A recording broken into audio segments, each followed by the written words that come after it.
Hey everyone, it's Sephiroth. Going to be doing a quick recap of this week's live stream about Voidy, aka Reaver.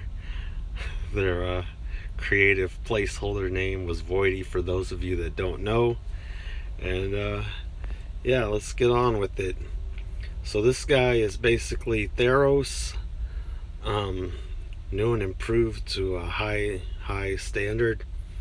He's got offensive X skills for the Horde, as well as offensive X skills and an extra armor piercing for archers. And overall, he's an okay Titan.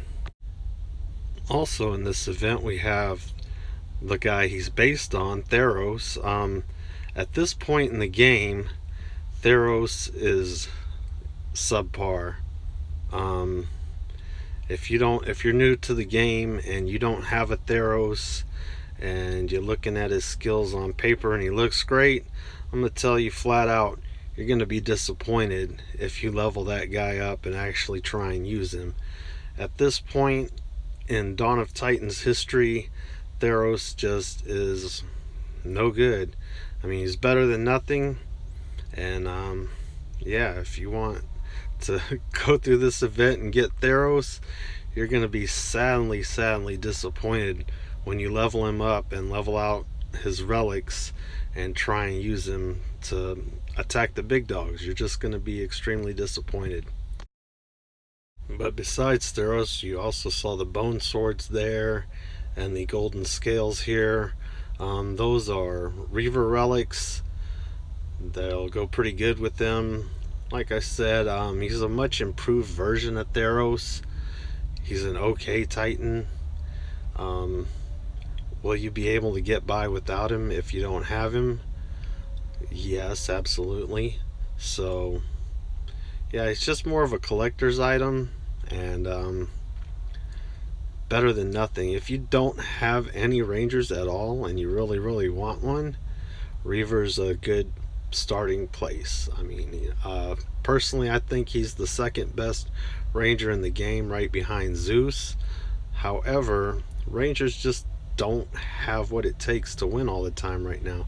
There's too many melee summoners out there. Next up, we're going to take a quick look at the two newest relics, Reaver's Robe and Reaver's Ribcage. They are damage and armor piercing for both Horde and archers. So these relics are actually key in making Reaver very useful. If you do get him, you pretty much got to go all the way in the event.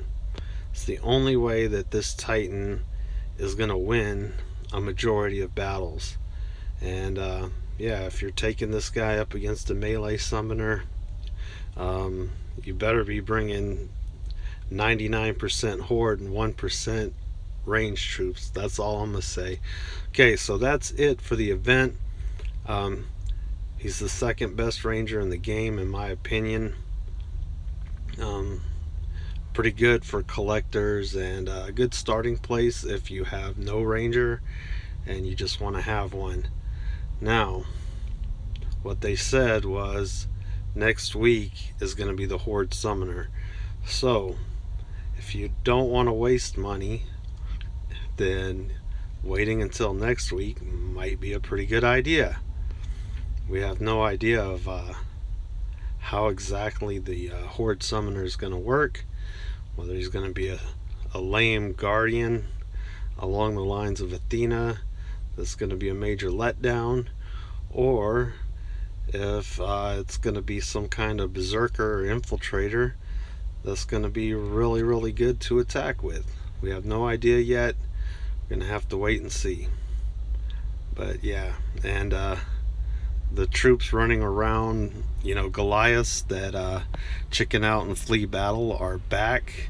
It's very unfortunate, and yeah, when Don was called out on it, he said that that's supposed to do that. They're getting wrecked.